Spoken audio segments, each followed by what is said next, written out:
Alright, I'll have that overlay look a bit more refined in the near future, I hope.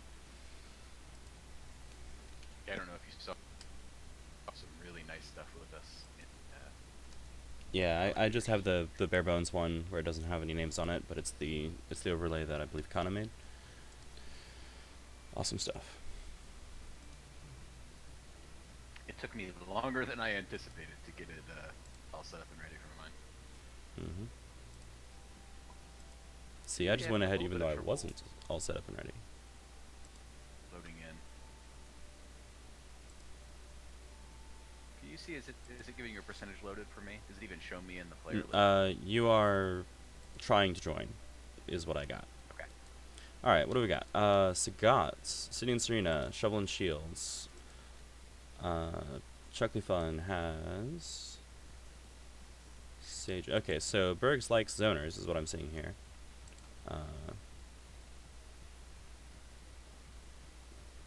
ChucklyFun You said has. one of the fighters was Seijun? That is on ChucklyFun side. Yeah, so Burgs has Sagat, SF's keep away zoner, Shovel and Shields, defensive zoner and Shoto from season 4, and City and Serena, a keep away zoner from season 2. ChucklyFun Interesting. has Seijun and Ken, and I'm waiting on the third. I wonder if they know that there's a bag that just has all the tournament legal characters, because they're definitely grabbing each individual season. Ah, well, it's fine. There we go. The advantage Finally. of hey, welcome. The advantage of grabbing from the season 4 bag, of course, is that you get the nifty, unique card backs.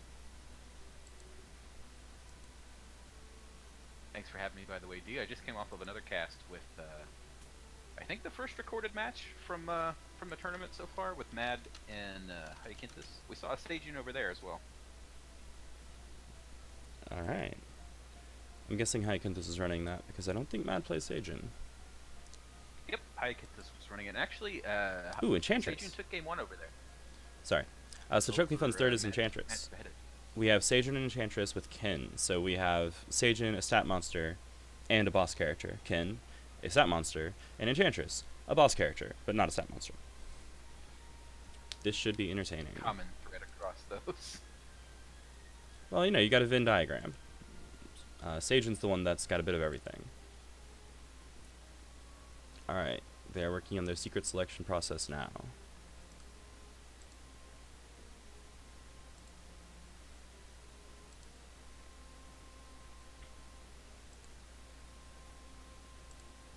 Let me turn that music down just a hair.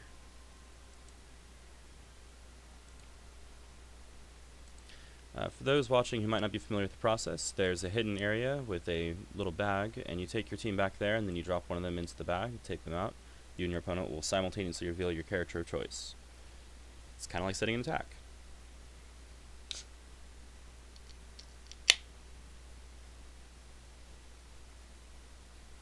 Really curious to see what this first match looks like.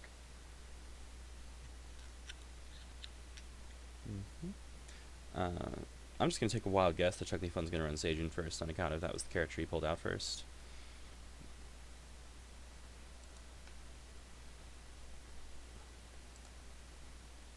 Seijun is pretty vulnerable to zoners, though, so I don't think I like her into this team. Yeah, it's Seijun. Shovel and Shield Knight, who at least are the least keep away of Burgs' set. Burgs had Sagat, SKSK, and who? Sagat, SKSK, or EXSK, or whatever, and City and Serena. So, with the exception of Sagat, the tag team. Yeah, no kidding. I can find no fault with that.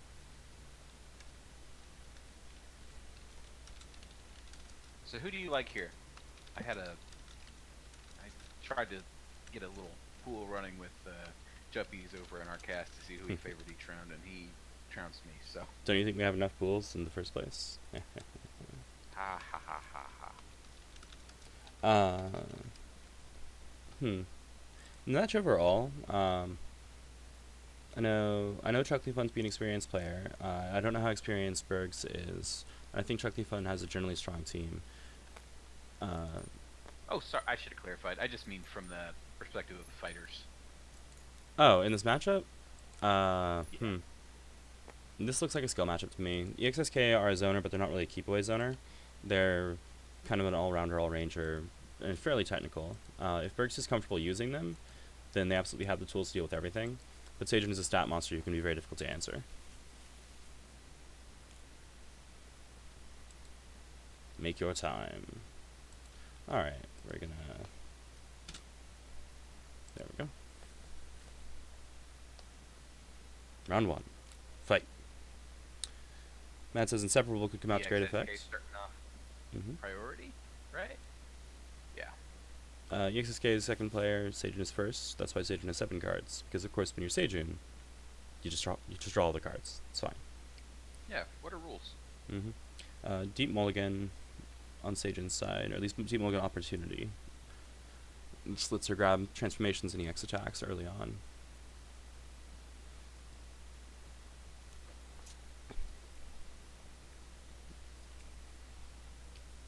Well, 4 down. One thing to note here, I think, is that Seijun doesn't have as strong a range 4 opener as Shovel Knight Shield does. Oh, that's very true. Shovel Knight Shield Knight, excuse me. Yeah, Shovel and Shield Knight have a what is that, a 4-way mix-up? Although really, Dive and the Tatsu are basically the same. But they have a Speed 6, Speed 5, Speed 4 opener. All of them move them forward though, so they're still vulnerable to sweep. Oh wait, except Dive can cross up. Never mind. Yeah. So if you're Seijun here, do you spend the force to take the step forward? Oh, absolutely. Well, I mean, ideally, I just boost Ron. If I have 2 copies of Inari Guidance, then I just transform it instantly because that transformation is fantastic. Otherwise, then yeah, I need to probably get into range, get into face. Seijun is big and scary up close. She's really not scary in the slightest at range. At range 4, she only has Dive and Inari Guidance, which is basically shaped like Dive. You also don't want to whiff Inari Guidance because it has an excellent transformation on it. I'm pretty biased when it comes to range. I think it's real good. For those who aren't familiar with Shovel and Shield Knights, Shovel Knight's ability doesn't really exist. His ability is just that he can move Shield Knight to his space or move Shield Knight 1 space. Shield Knight's ability, though, is that when Shovel Knight starts moving from her space, so if he plays something like a Dive or Assault or Discovery or Cross, well, okay, Cross doesn't matter. Actually, does it apply to Cross? Oh no, sorry, just advancing close effects. He can move 1 space farther, and it's optional. So his assaults can jump into range 1, his dive can cross over, and Discovery, which is his advanced 1 special, would actually hit. It is worth noting that Discovery is pretty garbage against Seijun because it deals 1 damage and Seijun gets plus 1 guard for every 2 cards in her hands. So it just isn't going to stun her ever. We got to see in the Madpin Order and Haikintis games earlier, you were talking about Seijun being sort of ineffective at range, and we watched that play out. There was a whole lot of dancing in and out of range 3 and 4 as Beheaded attempted to maintain range 4, and Seijun pretty firmly said no. Yep, that's how it works. In particular, if Seijun gets Ink Splash transformed, which is almost always a free transformation at some point in the game, she'll be able to move when she takes the prepare action, which allows her to reload and also retain her threat. Alright, there you go. Close 1 to range 3, where she is vastly better. Yep. The step in that we expected. How do you respond if you're Shovel and Shield here? You bother stepping back out, or do you just go for a threat here? I go for a threat. I would either boost some stats. Seijun, like most 7th Cross characters, isn't very good in boost wars because, well, she's transformations. So in the early game, if you can boost war, you'll be able to usually outgun them. Shovel and Shield could also strike because they still retain a decent mix-up here. I mean, they have the range 3 mix-up, like everyone does, and it's not bad. They could also cross over with Shovel Bounce, which is a nice 6 damage speed 4 attack. Well, there's the threat you called. Let's see if you called the option correctly. Assault, Dive, and Shovel Bounce are all pretty good. I think Shovel Bounce is the best option available. 1 copy of it will get stuffed by an Ink Splash, though. Actually, practically everything does other than Sweep and Spike.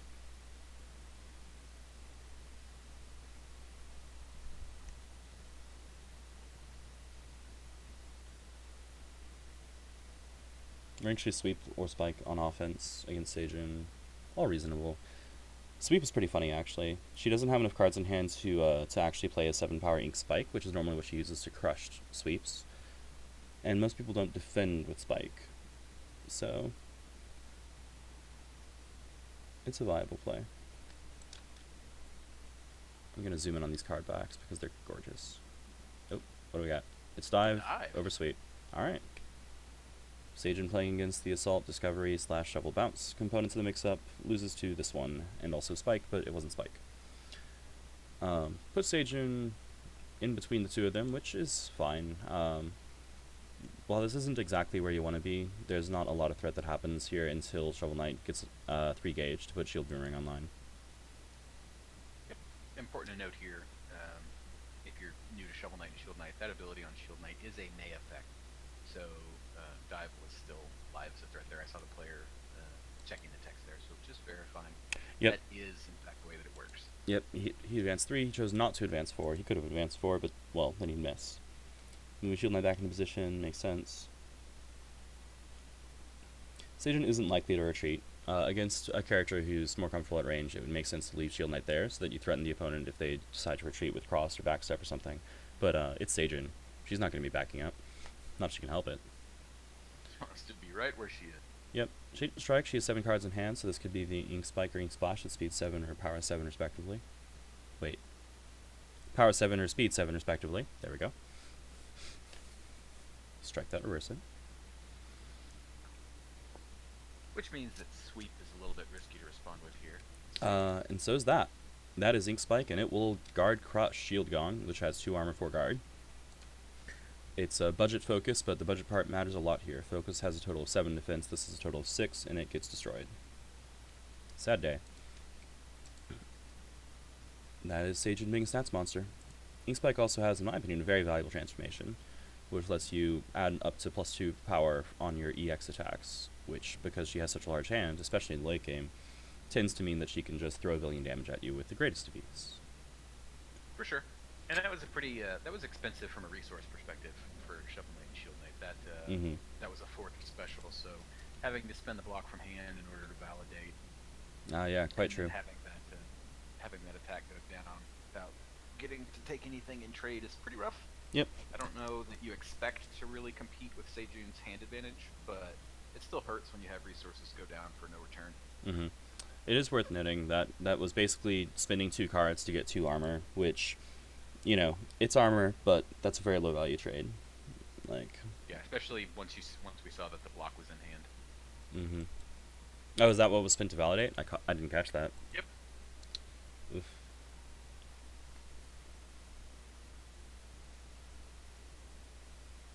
How do you feel about spending the block there rather than preserving it as a play against the potential second copy of Ink Spike later on? I save it, but not for use as an attack. I would save it for the parry. Seijun tends to build a large hand, which means reading such as this is a significant threat. I'm not sure this is when I would play the reading. I would probably wait for a little bit later in the game, but, you know, you could always try. She builds such large hands, your chances are good at hitting something. This is actually why Seijun has a transformation that lets her disable reading. Wait. Was that a successful reading? Whoa. We got some TTS shenanigans going on here.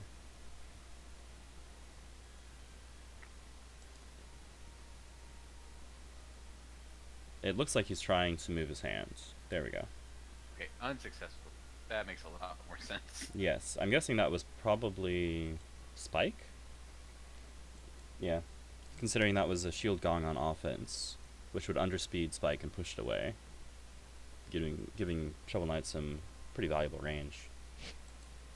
So that's what, 045, then 9-7, and Ink Spike again, was it? I was not able to get that notated, unfortunately. No worries. Too fast. Yeah. Yeah, but that was almost certainly a reading into Grasp or Spike, since those are the attacks that this does the best against.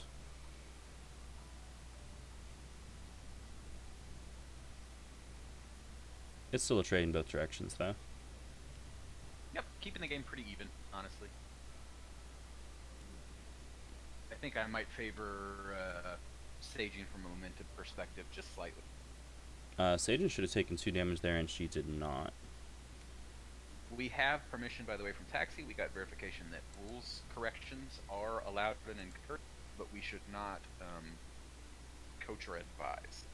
Okay, I will go and ask them the question. I don't think that's the best play when Hi. you're this low on cards. Please You excuse. can't take advantage of it as much. Please excuse the interruption. Did Seijun take damage from that shield gong?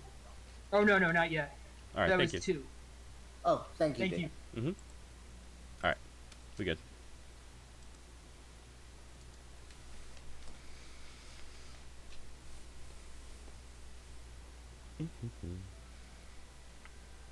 And I asked the players if they would put parries and readings into chat, so I'll be able to let the viewers know what it is that they're calling.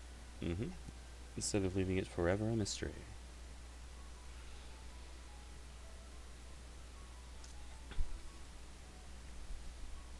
Burgs is taking the anxious hand, threatening approach to gameplay here. I've heard of tipping your hands, but I don't think this is how that works.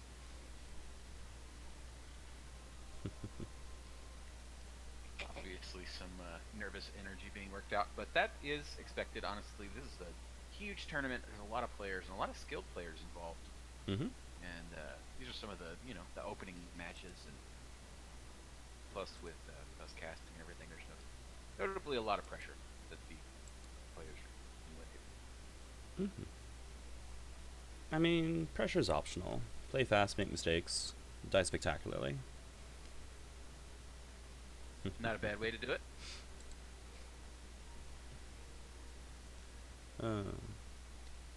I think the pressure will ramp up once they get into elimination, though. These are just pools. You don't have to win every pool rounds. You have to be, what, top 4 in the pool? Yep. Right. It's pretty forgiving road to double elimination, all things considered. Mm-hmm. Once we get to double them, then that'll be exciting. This is great fun, but in my mind, it's still a much more relaxed environment. Ooh, Shovel of Hope. One of the best boosts in the game, just flat out. It's a 1/4 Ultra Boost, draw 4 cards, add this to your gauge. So, upgraded change cards and key charge, if you like. Key charge cards. Pretty good return on if you will. right there. Yeah. Now, of course, the huge drawback here is that that's one copy of Shovel Boomerang that is not being threatened. And that is an extremely good attack. In my opinion, one of the best ultras in the game, actually. Yep. Maybe hoping to get set up in the early half of the game, reshuffle, and then have both copies online to threaten and force play around in the second half. Potentially. Shovel is spending an unusual amount of gauges force this game. I typically see getting to 3 gauge happen a lot sooner just to bring that threat online. Alright, this is an EX with +2 power. We know it's one of the cards. Oh, it's not true. It is statistically likely to be one of the cards that was revealed earlier, but it's not Assault or Cross. It's probably... Nope, I don't remember. We'll find out in a second. Yeah, I think I saw Burgs flipping 2 cards. Are we going to see an EX in response? Good question. It doesn't feel very safe here because we know an EX Focus isn't available. It could be EX Sweep on defense, that'd be fine. Oh, what do we get? Well, that's... Oh, gonna lose the speed tie. Oof. And a card from hands. That is some momentum loss I don't really think that EXSK can afford. No, Seijun is playing a really winning resource game here. Putting an amount of pressure on Shovel Knight, Shield Knight forces them to respond with much more expensive attacks, just in general. Mm-hmm. Yep. Which the answer in this case probably would have just been Wild Swing and not spend those resources. Unfortunately, fast pokes like this aren't very valuable against Seijun. That'll deal 5. 1 armor. They got it. It's like, yeah. Did you catch what was spent to validate this? Was it that cross? I believe so. Because a cross hasn't been played in any other context, so it's got to be that. Seijun throwing Shield Knight or Shovel Knight in the corner. Ooh. I'm gonna mess that up this entire cast. It is really unfortunate now that that's what was tossed, because Buckler Blow would be just the thing to play here, because Seijun just can't do anything about it. Tragic. Well, life totals are still fairly close. Shovel Knight can make the comeback. Yeah, absolutely. Seijun might have momentum, but we discussed it a little bit in the other cast, and we discussed it in the video that you and I did yesterday as well.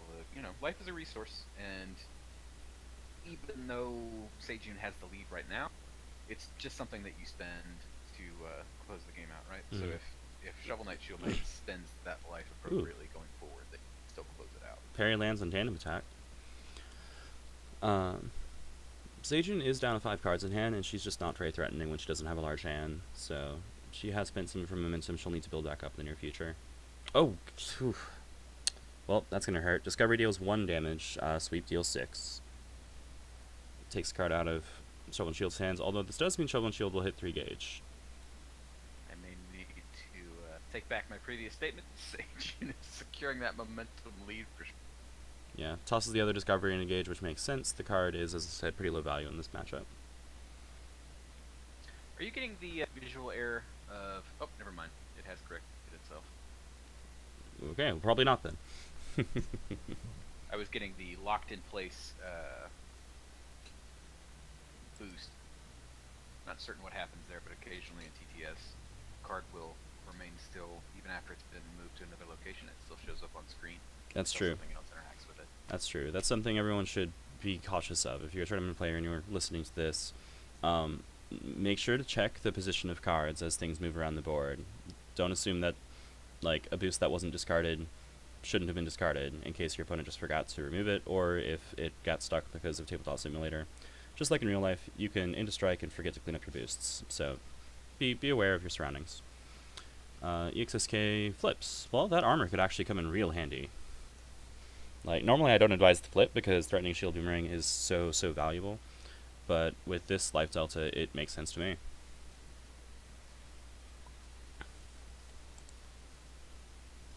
Tandem attack. Oh, and it was reading into Spike, apparently. Seeing Ancient Ambition come out from Seijun. Yep, which Maybe is... we draw here. Full 5. Yep. Yep, and then discarding down. Did they take the one for end of turn there? Yes, they did. I didn't catch it. They drew a total of 6. Okay. See, I actually have my own stream open on the side so that when I miss something, I can glance over and catch it because of the delay. Nice.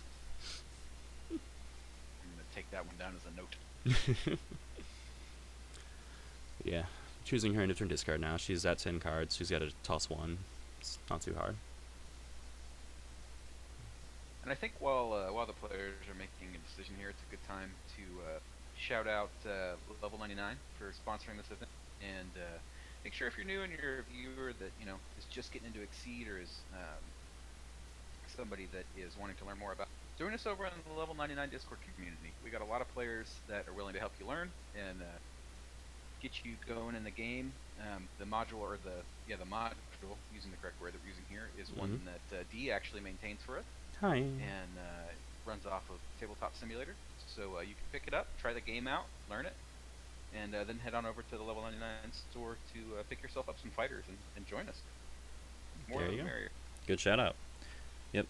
The Discord is very active. You can very often find opponents, especially these days because folks are trying to get their tournament prep in and their practice between rounds and all that stuff. Alright, tosses the cross at end of turn. It's a great group of people. We're the most We got to fun-loving see, bunch of fighters that you'll meet. Oh, That is a parry. let's see if they throw a chance. 3.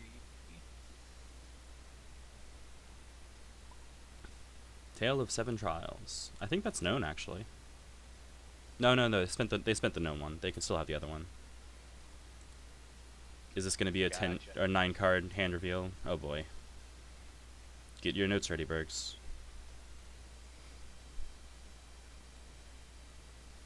See, I'm going to be on top of it this time. We're going to open the snipping in Windows, and I'm going to be ready to go. 1, 3, 4, 4. Yokai, yokai. Inari, splash, splash. That's pretty scary.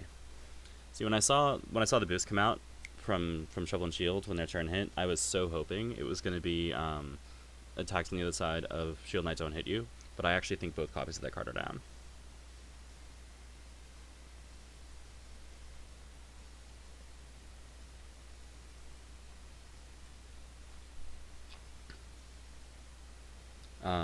Well, Seijun has access to about a 500 million damage on tap, ready to go. And that is the second block by EXSK. Yeah, that's rough. This Yep. is not a game state that I would want to have to play into. Mm-hmm. Then again, who knows? EXSK could hard read every single attack and come back with a victory. I've seen stranger things happen. Yep, that's one of the great things about Exceed, right? Mm-hmm. Just read your opponent's mind. You can come back from almost anything. Easy. Yeah, that's all there is to it. Yeah. Alright, I'm guessing you have some discard searching going on. No, Another no? option being wild swing the correct answer every time, which Well, that's the I hear easiest you're option, something of obviously. an expert in. Yeah. You know, count the cards, call the opponent's attack, and then wild swing the correct option. It's easy. It's much less effort than actually like playing things from hands. Unless you have the right option in hand, in which case you play that. But, you know, details. Burgs, take notes, steal a little bit of D Juju, flip that top card and win. Oh, man. Well, this is currently ChucklyFun's turn as the Seijun player. I mean, I know what I would play as Seijun. And I don't know that Shovel and Shield can do anything about it. Here, pop quiz, Ogre. What do you think Seijun would play here? Well, the X dive is an option, but I don't think I want to give Shovel Knight and Shield Knight the option to retreat out into the middle of the board. I'm not sure how many spikes have been accounted for. Well, here's the other pop quiz. How much damage does EX dive do? 6 probably gets the force expenditure goes up to 8. 8. Okay, all right. So I'm wrong. Maybe That's my eight- play.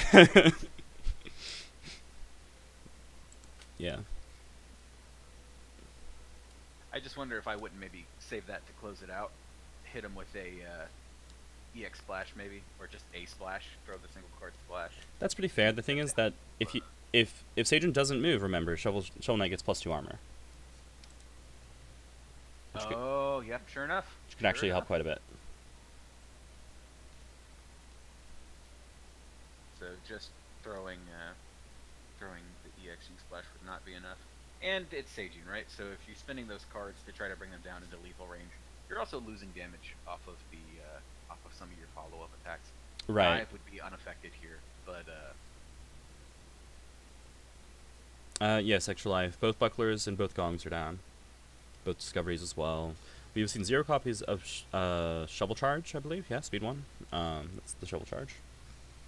But yeah, EX dive +2, in my opinion, is the Seijun play. It does put her in the corner, which is not good. It does drop her to, 5 cards in hands. We have an early reveal there. It's fine. Everyone knows what the play is. That's not true. It could be EX Yokai. But we all knew that the Oh. force was getting spent here. I don't think this is a Yeah. decision being Yeah, made based +2 on the EX is definitely sensible, because even if you're not moving, you gotta deal with the armor on the shield. So yeah, here we go. 8 damage. So put Sage in the corner, and it burns some of her momentum because she's down to 5 cards in hands. So it gives Shovel Knight time to recover, but it does knock his health down to 4, which means whenever Seijun's ready to launch that Ink Splash from hands, it's probably just gonna be game. Yeah, I don't know that I give Shovel Knight and Shield Knight super great odds of getting back into this one. Agreed. Seijun, as a boss character, is the kind of character who can just occasionally throw uncontestable attacks. She can't do it all the time, but she can do it often enough that if you're at a life deficit like this, she should be able to close the game out by careful play. Yeah, and I think what we were discussing earlier, the Shovel Knight and Shield Knight had a really unfortunate few turns in a row where their resources got hit really heavily, Mm-hmm. and that let Seijun leverage that potential that you're talking about to kind of keep them from swinging things back in their favor. Yep. Yeah, there was a reading on top of a 4 special, then there was another... Oh, I guess both discoveries weren't down. But yeah, there was a reading on top of a 4 special, and then an EX4 special, all of which burns out your hand like nothing else. So they essentially lost 3 cards each time that happened. That's weird.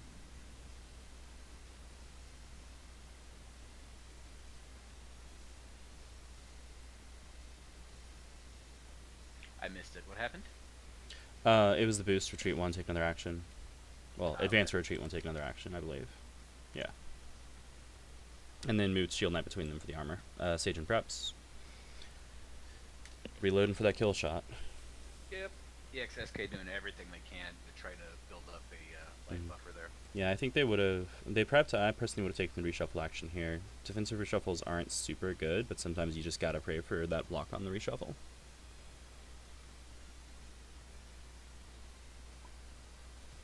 What the... Oh, you grabbed a color? Okay. Wanted to check the discards for the Shield Knight Yeah. there. I could not remember. I would Both blocks are down. I would discourage from grabbing colors once the game is started. I occasionally see some odd visual glitches happen when people do that, specifically because it's a tournament game. Oh, my apologies. It's fine. I will remember to grab the color leading in the future games. Yeah. Oh, Foxfire. Oh, Shield Boomerang goes away. That's so sad. This could be the other cross by Shovel and Shield, maybe? Maybe? It's probably going to be... Yeah, Charge Slash. Oh, I thought it was called Shovel Charge. Whoops. Well, that's game. Yep.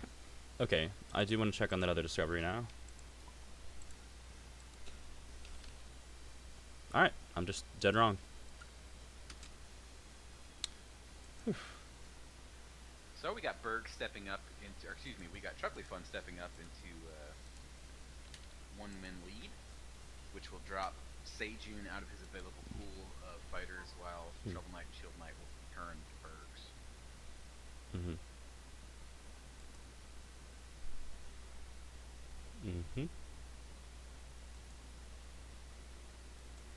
Oh yeah, I should put that on an overlay, shouldn't I? Leaves Enchantress and Ken available for ChucklyFun. Who do you, if you're Burgs, which one of your fighters do you take, knowing that those are two that you could end up? Sort of a coin flip, right? I mean, I honestly probably stick with this character.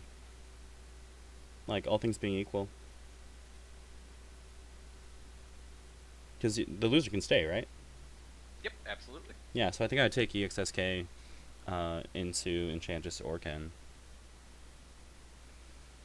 Like, you have zoning to deal with Ken, with good projectiles. Oh, so yeah, Shield Boomerang is a projectile, but as I mentioned in our other video, right? Like, Buckler Blow and Shield Gong can also function as projectiles because they are ranged attacks that hit at least 3 spaces. So they don't look like projectiles because they're Shield Knight hitting you, but they kind of act like them. Anyway, yeah, I personally don't think I'd swap. If I did swap, probably to City and Serena, personally. Yeah. Then again, I'm not a very good Sagat. I'm not a very good City and Serena.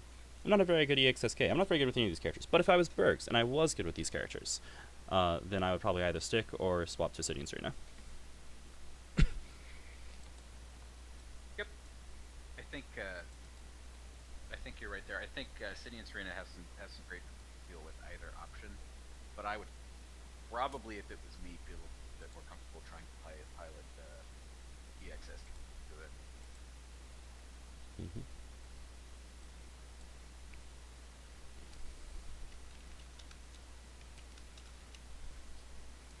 I would be slightly more afraid of hitting Ken there. I do not think that my personal SK would do very well. Okay, let's see. We have...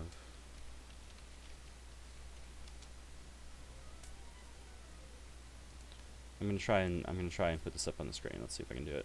Uh,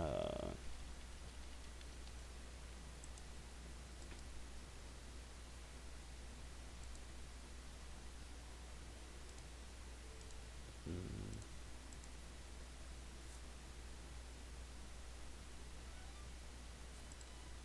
Okay, people in chat tell me how bad that looks.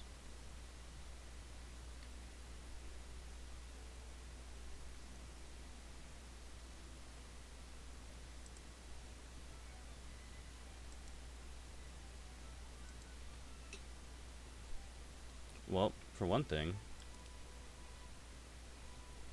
I definitely just lost my browser. Huh.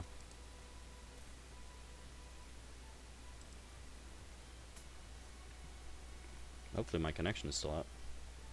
Yeah, they're still playing. Yep, you're still coming through to me. Okay. And So, your stream's still up. I that's hopped good. over to check out the placement for the... Yeah, I need to fire it myself so I can see what it looks like. It's still pretty legible, honestly. Okay. For mine, I was looking at maybe putting a solid color background behind it or a gradient or something just to make it a little bit more visible, but... Okay, Kin into yeah, the other SNS, so to speak, the original SNS. For those watching, if you're wondering why we call Shovel and Shield Knight EXSK or SK2, well, SNS is taken. That acronym belongs to City and Serena.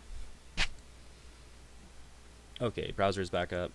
Oh, I accidentally hid the chat box, didn't I? Alright, well.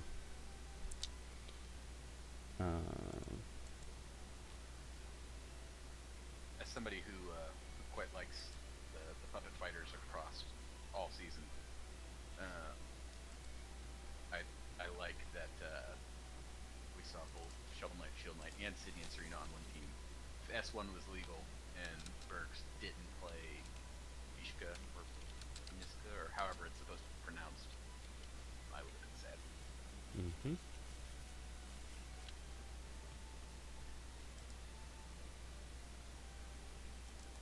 So we touched briefly on the feeling that City and Serena have some good tools into Kin here.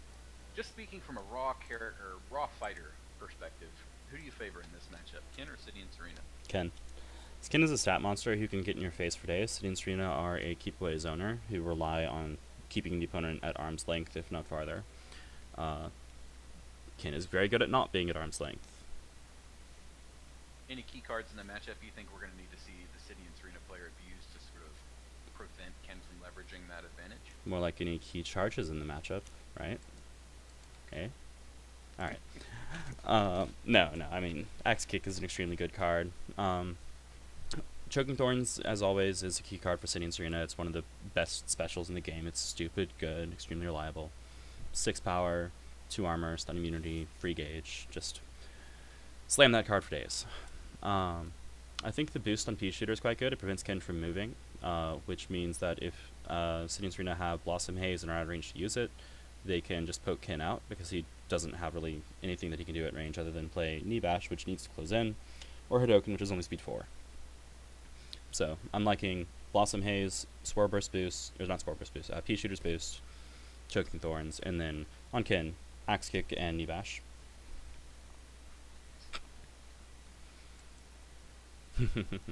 Matt says, can Axe Kick get kissed? Fair. Alaron's Kiss is a 2 gauge ultra, but it refunds itself, so it's free as long as you have 2 gauge in the first place. But it's a speed 7 ultra calculated from Serena, so it can actually screw a lot of people up because it's a fast attack that hits at various ranges. Alright, I need to get this chat thing back on the screen. Did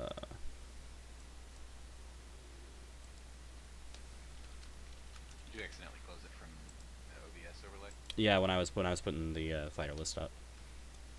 Did that exact thing myself earlier. Mm-hmm. You know where to find it? Oh yeah, I mean I've got it as a thing. I just need to switch back to the scene that had it.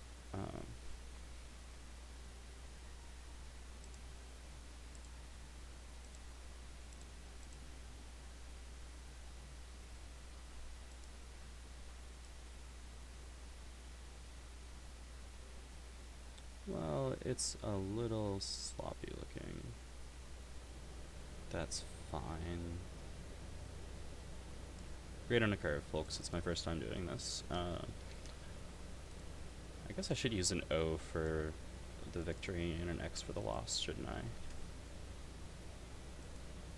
Yeah, I had Kana show me how to make the check mark and using checks for when they won. Oh, how? Hold on, and I'll send you the. Oh, is it just like the UTC code or whatever? Not UTC.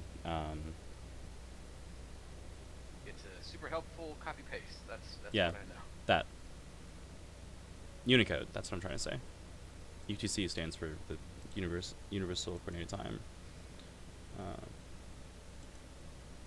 Oh, see, you're already a step classier than me. When you were talking about closing your chat box, I thought you were talking about the one for you to view, not one that allowed viewers to keep up with chat. Oh. No, I mean my browser crashed, but that's a different story entirely. Okay, we should probably talk about the game. I didn't notice what was going on with Mulligan, honestly. So, where are we at? Strike from... Yep, Spore Burst. Spore Burst is great. It's not the most valuable in turn 1, except that it has a good transformation you're going to want for the rest of the game. And it gets you some distance, which is much needed. For the full value, you want to have a card in your discard pile so you get an extra gauge. But it's good. And it puts the opponent at range, which is great because Kendoken, as it's called, or as we refer to it, is not safe against Sydney and Serena, not even slightly. So, this is good.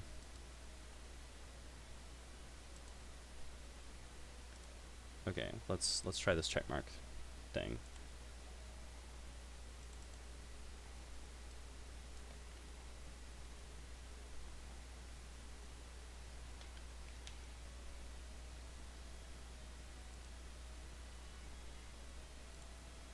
Hey, there we go. Not bad. Pea Shooter is indeed live.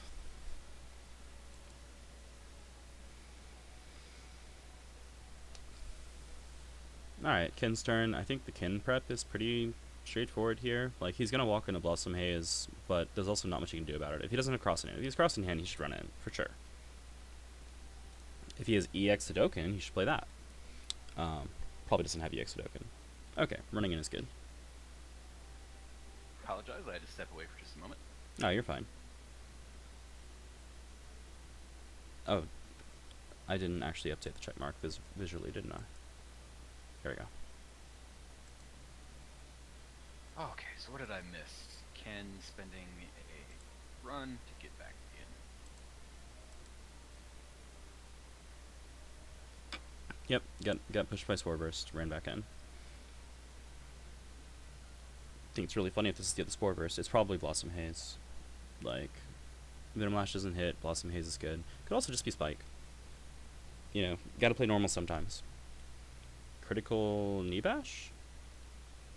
Yeah. Gets stuns by an offensive sweep at range 3. Oh, I love it. Whew. That makes sense. So crit knee bash gives Ken before close 2, which would have let him recover some distance if he was getting pushed to range again by Spore Burst. But Serena player maybe calling that? Maybe so.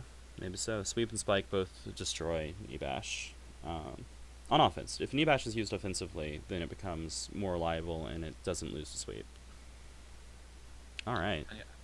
Getting very coiled snake vibes from Burgs with this back and forth hand thing. It's looking like a pretty good start for Sydney.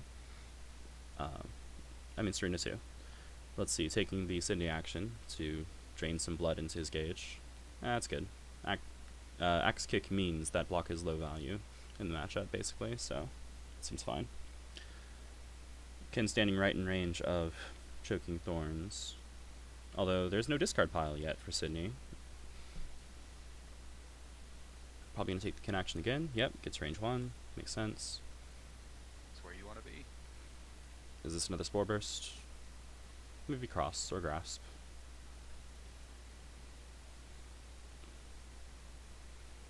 Yep. Sydney's favorite ranges are weird because they all depend on... Oh, it is Grasp. Oh, and there's one Kendoken, dead for good. Things are looking very nice for Sydney and Serena this matchup. Yep. Although they're still playing the zoner game, which means that they're not dealing a lot of damage per hit. They're just maintaining positioning. Ken can throw some big chunky damage late in the game, so we can't count him out. Like most SF characters, he has tremendous comeback potential. Not least because of his particularly explosive Ultra Shinryuken. However, he'll need 4 gauge to get there, so it'll take a while. Yeah, getting pretty well shut out. I think Burgs is handling this very well. Mm-hmm.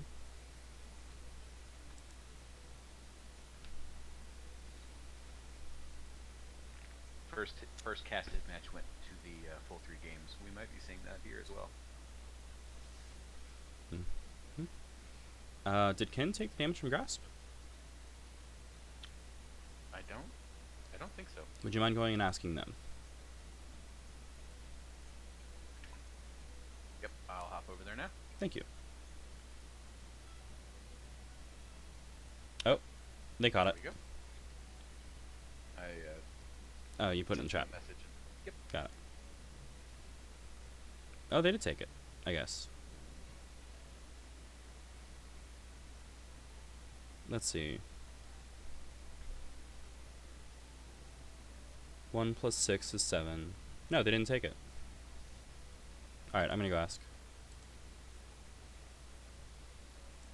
Oh, no, you I took took- Spike. You took Spike, so that was a full 6. There was 6 So from you took Sweep. 6 plus the 3 Grasp, which is 9, plus 1 damage. So you've taken 10. Correct. All right. Thank you. Alright. They're just doing the math. Alright. Alright, Way of the Warrior comes out. Ken still needs to pay a force for that, I believe. Or maybe he did. No, because Was that the other Hidoken?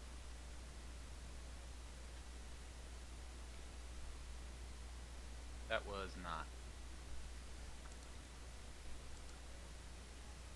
Okay. I'll ask. You just ask, like, what's it Ken pay for the True Master?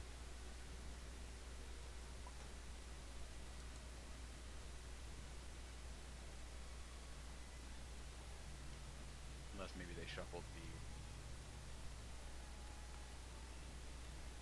Okay, the answer is that Shoryuken was spent at the wrong timing window, but that's fine. It's fine. Everything's fine. Alright, so we have a Lignin 1 attack, so it's got to be Spore Burst or Choking Thorns. Doesn't really make sense to put armor in anything else. Lignin Reinforcement is the name of the transformation that lets City and Serena get extra armor on their specials and ultras. Blossom Haze. Wow. Cheeky. Alright. Well, that'll get punished pretty hard. This was not a good time to play that card. They will take 6 after armor because they spent 1 on Lignin. The dive makes sense from Ken. yeah. Like, using Lignin Reinforcement telegraphs that it's something that will lose the dive. Even if the dive wasn't played with +2 speed. What? What?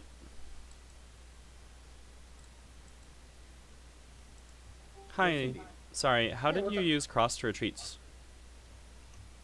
Oh man, I thought that was your assault you played. You have to strike with that. I just... Oh, that was a retreat, wasn't it? Yeah. Yep. Yep, yeah. Apologies. Sorry about that.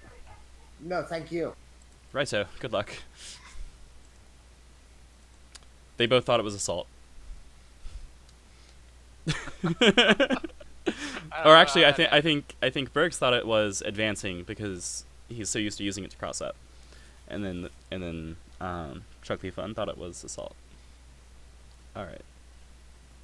A little bit of hand information tips.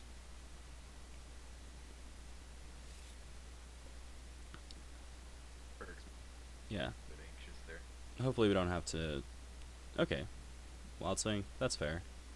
Sydney's at range 1, where most normals hits. Serena's at range 3, where Venom, both Venom, Blossom, and Spore Burst are all live. Not Spore Burst, Pea Shooter.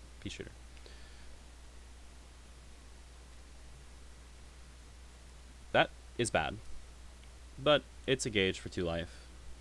Poor exchange rate, but it's something.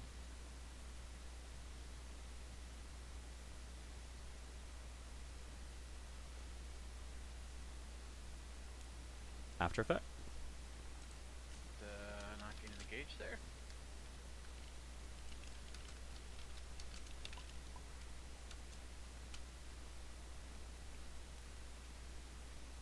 No worries, y'all. We got you covered.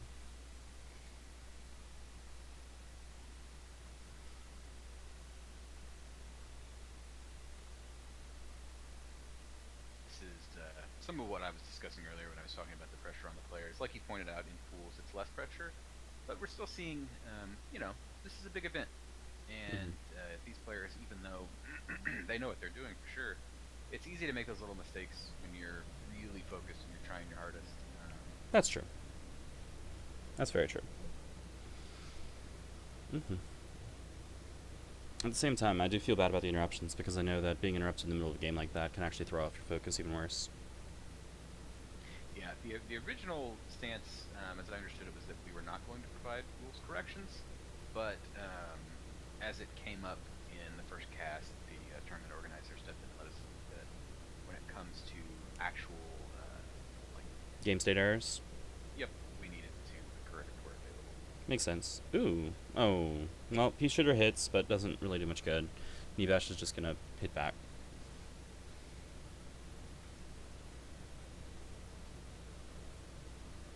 Yep, Ken secures a life lead.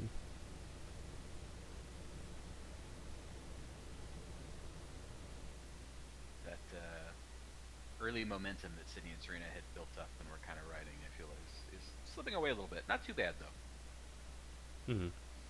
It's still recoverable. Let's see. How much gauge is that? 5 gauge. 5? Is, Okay. Is what it's at currently. So they're sitting on that extra life, which means Sydney and Serena are actually at 20. Sweet. For those not familiar, when Sydney exceeds, Serena eats him and gains life. It only works if her life is, I think, 10 or less. Excuse me, but I have a feeling that'll happen in the near future. Ken spins 3 gauge to exceed, immediately draws a card, closes up to 2. Probably closes the full 2 because, why not? See you, Mad.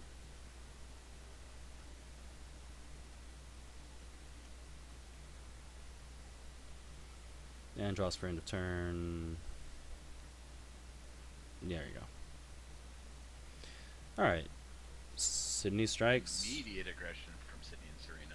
I mean, I would absolutely play a cross here, and I think we know they have a cross. The question is if Ken is going to use that information to disadvantage. Oh. Oh. Devilish. Alright, very good. I like it.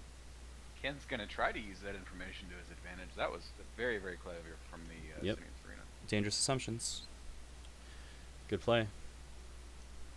Ken will probably use the Ken action since range 2 is his favorite range. He gets an opportunity to draw a card, and then he may strike, so he can roll in on that momentum. He can also choose not to strike if he doesn't like his options.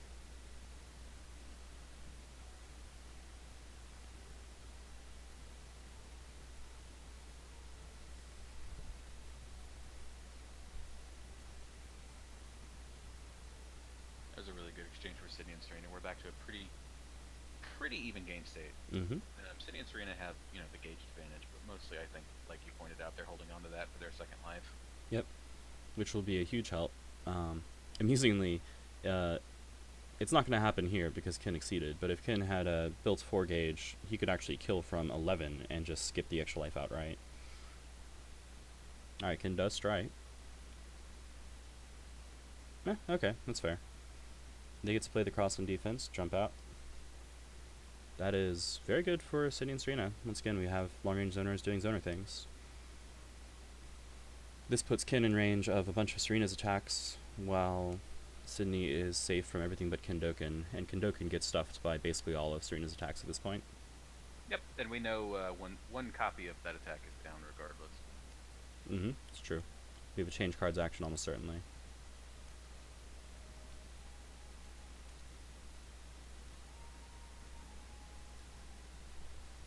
CC3, drawing total of 4, and counting the unit turn. Yep. Gotta build those options back. Let's see, remaining gauge, 4. Yep. Technically not enough to afford the extra life, but if Sydney stands on Serena, their exceed cost is discounted by an additional 3, so it shouldn't be too much of a problem.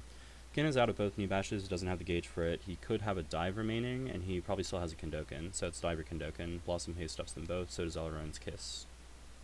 I can't pronounce that word. One copy of Elrond's Kiss is down?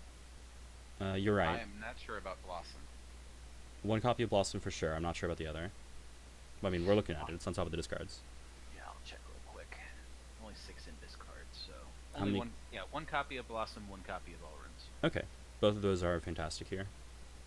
Ken could be baiting them with a block, but either way, it's perfectly reasonable to hit.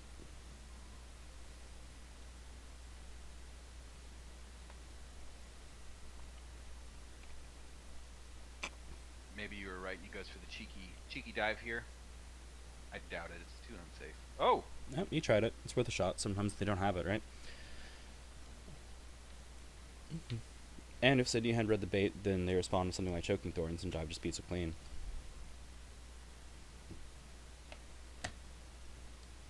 It's another, feels like another pretty good exchange for City and Serena, though. Oh, very much so, especially because it's still their turn. They can't hit with Venom Lash from this range, and both Blossom Hazes are down, but they still threaten the other copy of Kiss. They also threaten Verdant Slaughter, which Ken can't actually do much about at this point.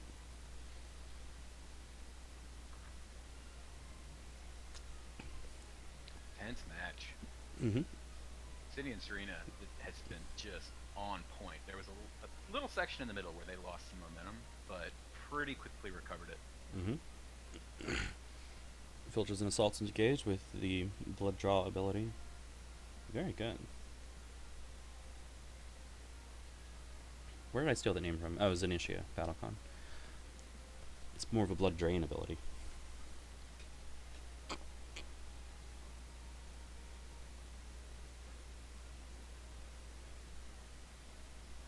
What do I do if I'm... Parry Slaughter is my guess. Whiffs. Slaughter or Kiss are like the two sensible parry options here. 014 Shooter Thorns. Good hand, doesn't have the biggest threats. I would absolutely boost Pea Shooter here. You were right about Verdant Slaughter being the target of the pair. Alright. It's a huge threat that Ken can't do a lot about, although if he were to step forward 1 space, that would have actually helped. Stepping forward 1 space means he can threaten Spike, which I believe he still has a copy.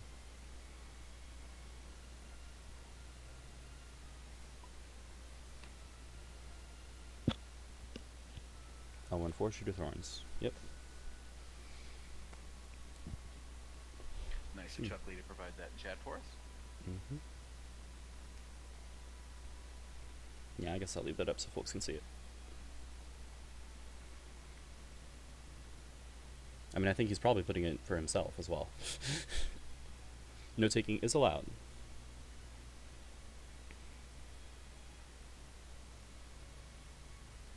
I've become quite fond of the copy hand. I'd never done it, and then somebody did it to me, and it was like, why did I never do this prior to now? Yeah, I see a lot of people using it. I personally can't stand it, but as far as I'm concerned, how my opponent chooses to take their notes is totally their business. I just won't do it myself. Like, doesn't bother me for the opponent to do it. I'm just not gonna... It really annoys me trying to deal with an extra copy of cards in my area. Yep, that's perfect fair. It does make things very cluttered. A strike. So, Choking Thorns. Both dives are down. Not much Ken can do to avoid this. He might have a cross to swing. Oh. That's actually not good for Ken, though. Like, it's actually not worth it. City and Serena still get a gauge, and Ken is even farther away, and he doesn't have a second copy of Cross to run back in. So I didn't realize that your Wild Swing ability translated to games you weren't participating in. Oh, man. Oh, that's really bad for Ken. He didn't know you were going to be jujuing his Wild Swing. Ken needs to, no, I mean, like, Burgs still won that strike. Ken needs to jump back in. That is okay, I guess. It means he can play Assault in response to Pea Shooter. But, like, City and Serena can just bide their time here, draw into Verdant Slaughter, look for lethal. They're probably counting the focuses that Ken has left, because focus is the counter to Verdant Slaughter. Now, granted, Burgs doesn't have Slaughter in hand last we checked, but he will soon, because I think both copies are live. So, yeah. About halfway through the deck, Ken's gonna jump in, draw a card, he may strike, he probably won't. He could play Kendoken, though. Kendoken actually does really well here. He can't crit it, but it would build some much needed gauge. And Blossom Haze and Spore Burst don't beat it, because Blossom Haze is down. Sorry, not Spore Burst.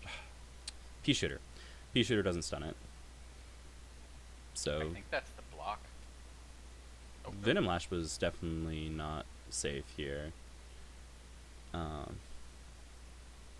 Yeah, block would have been the play. On the bright side, that puts Sydney at exactly 10 life.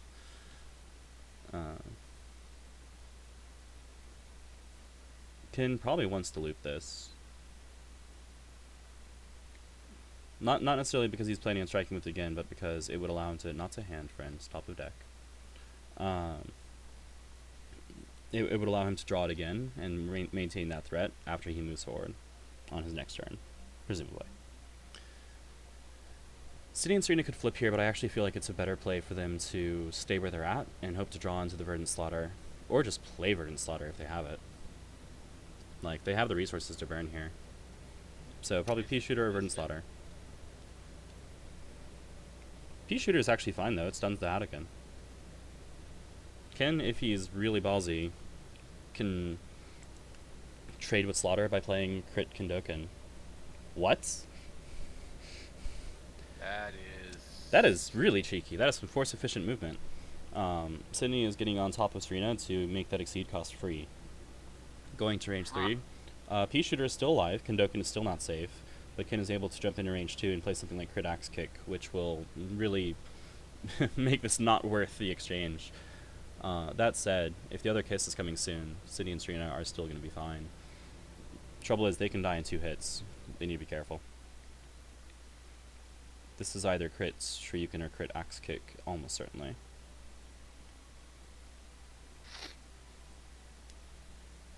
That dive caught me entirely off guard. I was not ready for it. Tell me about it.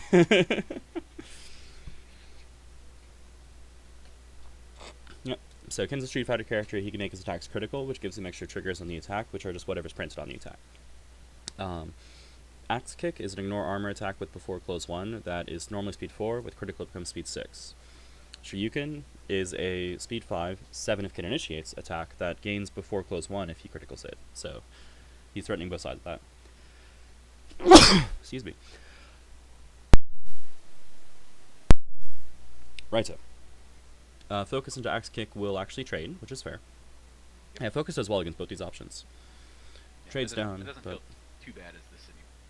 yeah, they're almost certainly about to exceed to pop that extra life for +5 life, which will put them at an advantage and put them actually in range of threatening lethal with Verdant Slaughter,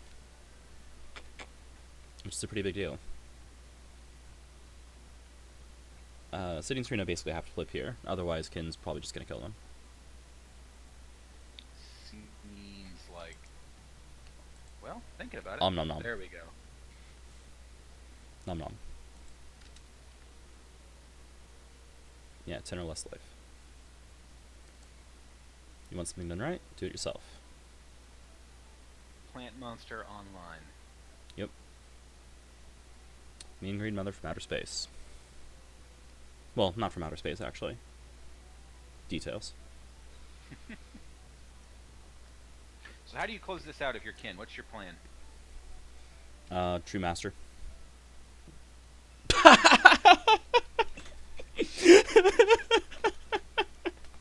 Well done.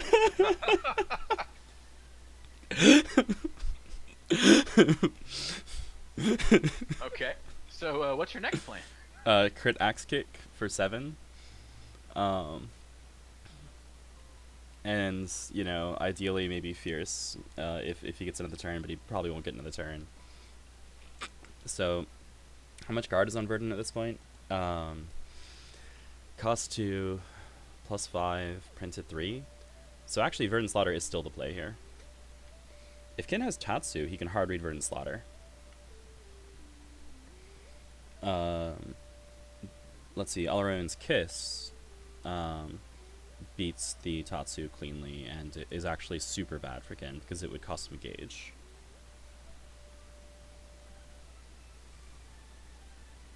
Spending an armor would be a mistake because the crit axe kick is definitely the threat here. So we're in kind of a tense spot for either play. But as you pointed out earlier, hard read's easy, right? You just gotta call the right thing. Yeah, just read your opponent's mind. Boosting Pea Shooter would actually turn off the Tatsumaki threat, so that might be a play. Could also go for a reading. Well, no, that focus is gone. There probably isn't another one. We have a strike. Alright. Using Lignin, probably a mistake. But spending only 1 is okay because that leaves Verdant Slaughter's threat still alive, I think. With 2, I'm pretty sure that its guard drops under the threshold for Axe Kick. Because it has 3 printed. You spend 2, you get +3, makes it 6, if I'm counting right. If it's 3 printed. I could be wrong.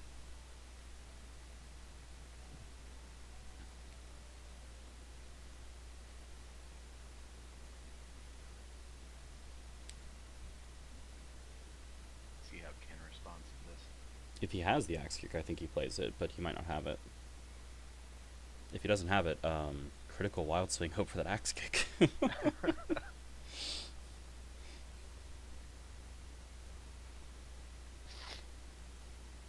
Or actually, if he has a sweep, he could just play a sweep, but I don't know if he has a sweep. Sweep will probably deal with whatever Serena does, and Clobber for 8 damage in return, which lets him initiate on his turn with Shoryuken for lethal.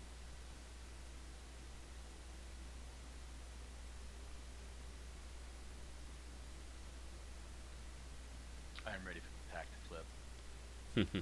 Ah! Ken's got to set his response. That is one thing about casting that I did not anticipate was it's one thing to watch a matchup, it's another when you're watching a matchup and invested in it in this way.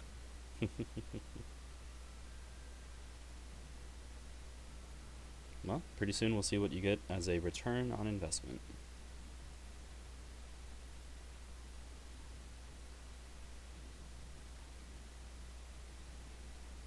I'm telling you, this hand movement thing, he's psyching Chuckly out. Chuckly doesn't know what to do.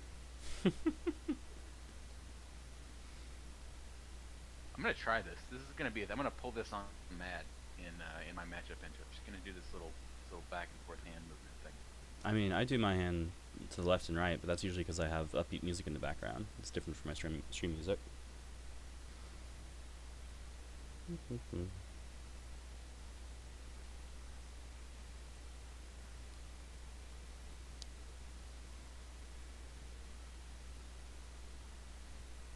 Having a really tough time deciding how to respond to this.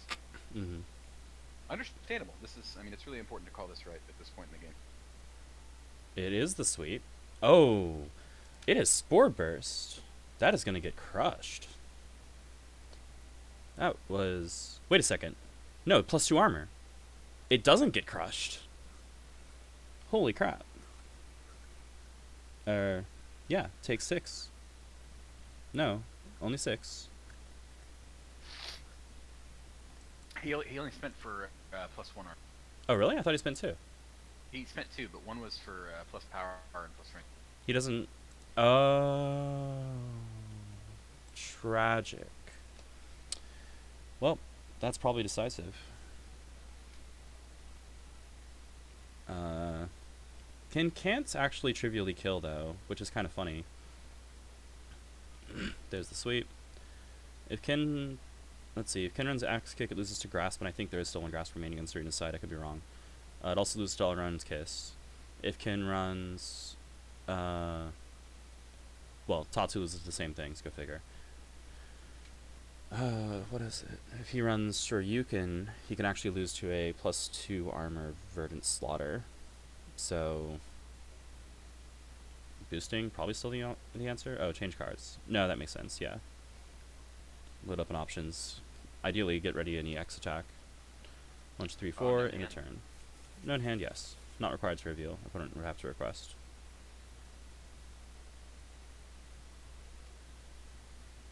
Yeah, it's very common to see players show their hand to their opponent when they run out their deck, when all information is known. But it's not part of the rules, so opponent would have to ask.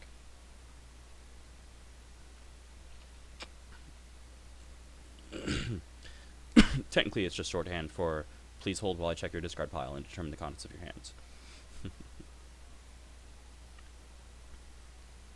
This is a change cards action on City and Serena's side. Sorry, on Serena's side now. Not sure will help much. I think EX Shoryuken is still on tap, which is a pretty good way of securing lethal. 5 power over potentially 2 armor. Both Choking Thorns are down. Yeah, this is a rough spot to be in. Yep. I could be mistaken. I might have miscounted.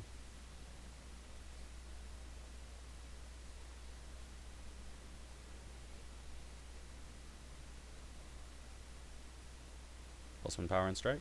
Well, that'll also work. Critical. Okay, critical telegraphs Axe Kick, which is actually very beatable.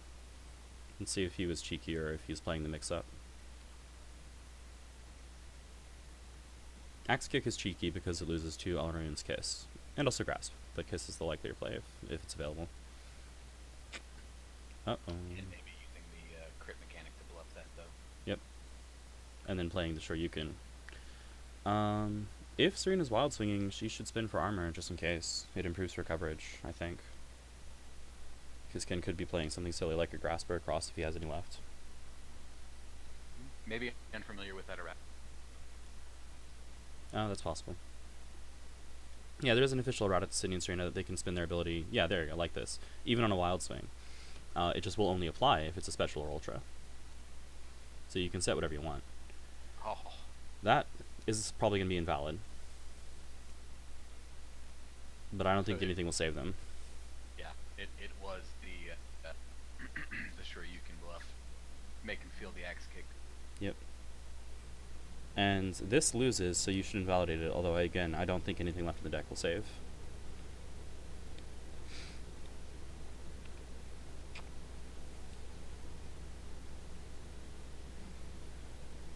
Unless there's a block or a focus that I miscounted and is still there. Nope. GG. GG. Ken takes it, just barely. And I think that's the set, right? Should be. Seijun over Shovel Knight and Shield Knight in game 1, and Ken over City and Serena in game.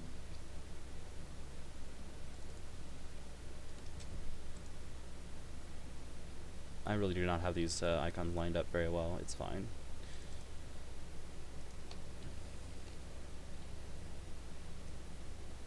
And that was a crazy match to watch. Mm-hmm. City and Serena had pretty solid control of the majority of that game, and the Ken player really fought. I mean, SF characters, they are notoriously good at making pretty spectacular comebacks. A little bit of gauge goes a long way. Mm-hmm. It was there were a couple of very decisive plays. I think it really swung the balance back and let Ken climb back in. I quite agree. If that Spore Burst had only had 2 armor on it, alas. So I have to root for the underdog here. So in game 2, I'm rooting for whoever lost game 1. All right. Well, GG's everybody. I will close down this stream. You might see me streaming again in a few minutes if someone else is about to play, but I'm actually not sure. So. Yep. Thanks for having me, D. Yeah. Thanks for joining me for the cast. See you all around. Bye.